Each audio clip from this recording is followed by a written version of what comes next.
हाँ जी। नमस्कार भैया। नमस्कार। पहले तो आपका बहुत बहुत धन्यवाद, बहुत सारा भार हल्का हो गया।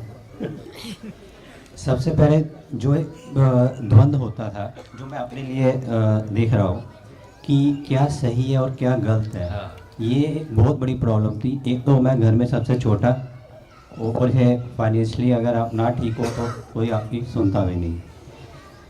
तो ये तो द्वंद था कि जो मैं कर रहा हूँ वो सही दिशा में है या नहीं है, क्योंकि कुछ लोग कहते थे ठीक है, कुछ कहते थे नहीं है। तो ये जी। बहुत क्लियरिटी बनी कि अगर वो मानव के लक्ष्य में है तो सही है, अगर नहीं है तो नहीं है। देखिए, दम ये नहीं है कि कोई हमारी सुन लेता है, दम ये है कि कोई हमारी ना सुने और हम प्रभावित ना हो। जी, अभी मतलब ये बहुत क्लियर हो गया, क्योंकि पहले लगता नहीं था सही है ये गलत है, अभी डाउट होता था कि हाँ, और अब ये कोई डाउट नहीं है। बढ़िया। सेकंड थिंग, जो पत्नी के बारे में सुना था, दोस्त है, सखा है, मानते थे, उस पर होता भी था, फिर भी आर्गूमेंट होता था। जो आपने बेटी वाला एंगल दिया, हम्म।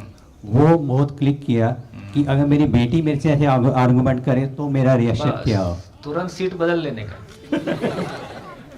तो या तो मैं वो सिचुएशन ही ना आने दूंगा, अगर मेरी बेटी मेरे से ऐसे बात कर रही है या वो ये चाहती है तो इस। और देखो, आदर्श स्थितियों की कल्पना मत करो, ये स्वीकार करके चलो कि पति पत्नी के बीच में पूर्णता होने तक जीना नहीं हो सकता है, तो मैनेजमेंट बना ही रहेगा, ये अभी चलता ही रहेगा। पति पत्नी वो जगह है जहाँ टोटल ट्रांसपेरेंसी है। इसका मतलब है कि इतना ट्रांसपेरेंट होके जीने की हमारी, भाई मेरे अंदर कुछ दाग हैं तो मैंने ऊपर वाली जैकेट से कुछ छुपा लिए हैं, कुछ शर्ट में छुपा लिए हैं। अब पत्नी ऐसी जगह है जहाँ कपड़ा ही नहीं बचा, तो जो दाग जैसा है वैसा दिखना ही है। अब दाग है तो दिखेगा, मेरा भी दिखेगा, उसका भी दिखेगा। हमारी प्रॉब्लम इतनी ही है कि हम सामने वाले से पूर्णता की अपेक्षा करते हैं, जबकि सामने वाला पूर्णता की घोषणा नहीं किया है।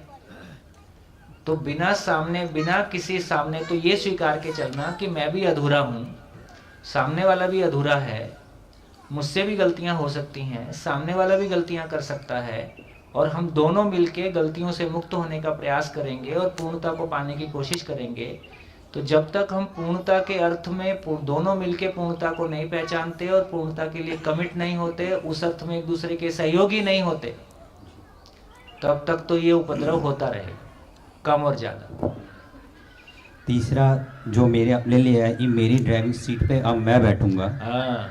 इसमें पहले ये था कि कोई और बैठा होता था और वो मैं और चलाता था, यानी कि जो सुखी होना मेरी जिम्मेवारी है, ये किसी पहले दूसरे तो की। ये है कि सीट खाली है और मैं गाड़ी को धक्का मार रहा हूँ और जो रास्ते में मिलता है उसे बैठ, तू बैठ के देख, तू भी चला के देख, तू भी चला के देख।